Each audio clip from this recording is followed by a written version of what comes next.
What's going on, guys? My name is Danny Dignan, also known as Imaginate, and today we're at Pyramid Studios in Studio B recording some Foley sounds for some conventional stuff and some unconventional stuff, which we'll get into later. But now we're just going to get right into recording some Foley.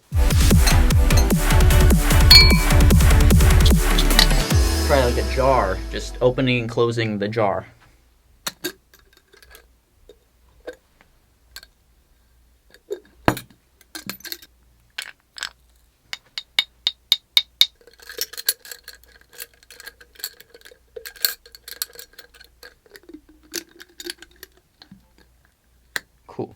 Cool, so that concludes recording the Foley. Now we're going to take it into the DAW and see what we can do with these audio recordings, manipulate them in different ways for conventional use or unconventional use as well.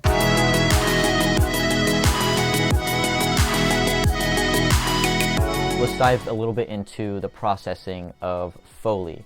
Now, as I may have mentioned before, we're going to do a few different things to the Foley. We're going to do some interesting things to get some cool atmospheres. We're going to do some destructive things and, just really wacky, weird things to make it glitchy, get some glitchy effects and stuff. So the first thing we're going to do is we're going to play this back and see what it sounds like. That was opening and closing the sugar jar, or spice jar, whatever it was. And the reason why I chose this one for the Atmos is because, personally, I really like shiny kind of things going on in an atmosphere sound. I like little pokey things coming out every now and then. So we've got our sound, and as you can see, we're hitting negative 19 dB, which is pretty quiet. And on top of that, the recording sounds pretty dull as it is. So let's spice it up a little bit. The first thing I'm going to do is I'm going to go to the region, and this is for Logic users too, but this applies... I'm using this in Logic, but this applies across the board. I'm just going to do some clip gain. Let's go to, about 11. So 11 seems pretty good. We're only getting a negative 8.6 dB peak. And we don't want to be too loud.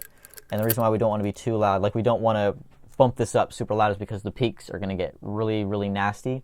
And we want to try and keep some headroom for, the peaks and for whatever else we're going to do to the sound.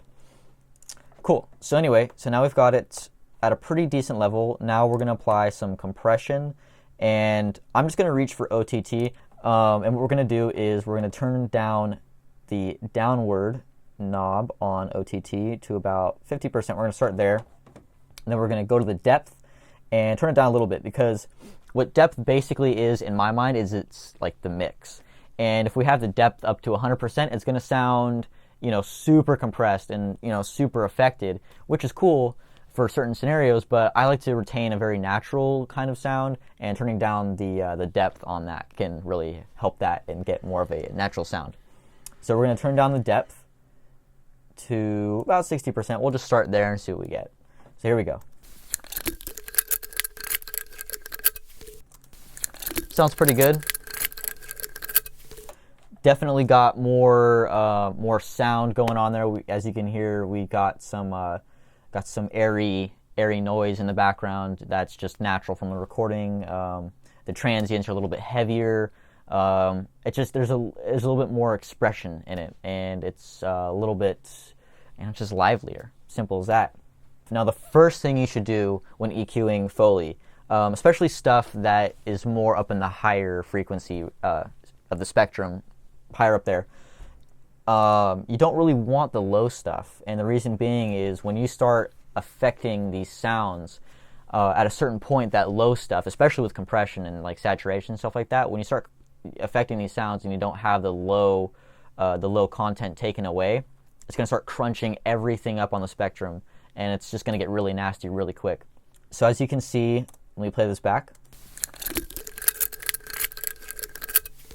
Now, as you can see, we've got a lot of content from, 10 hertz, which is super unaudible stuff, to 300. So let's play that back. So about 250 or so.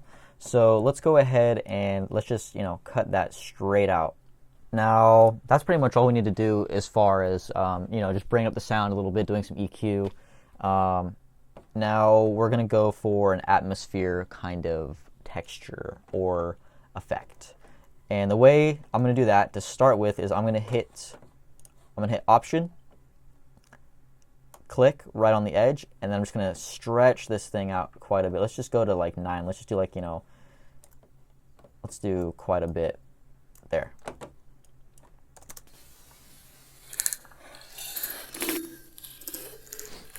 Pretty weird.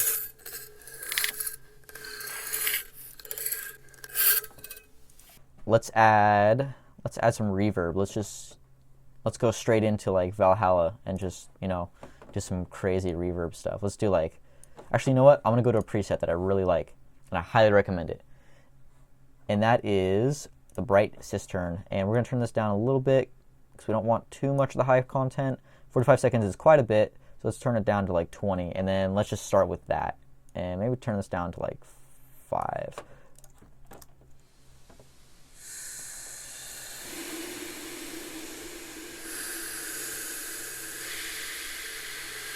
There you go.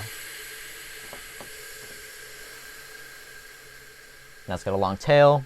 Let that fade out.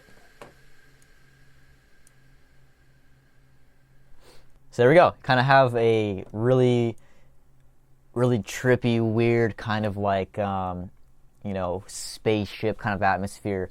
Whatever you see in your mind from hearing that. That's what it is. Cool. So now we've got our atmosphere.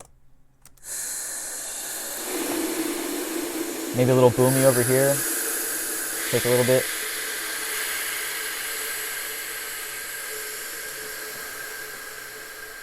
Yeah, something like that. And that sounds pretty cool. We don't want to save, actually.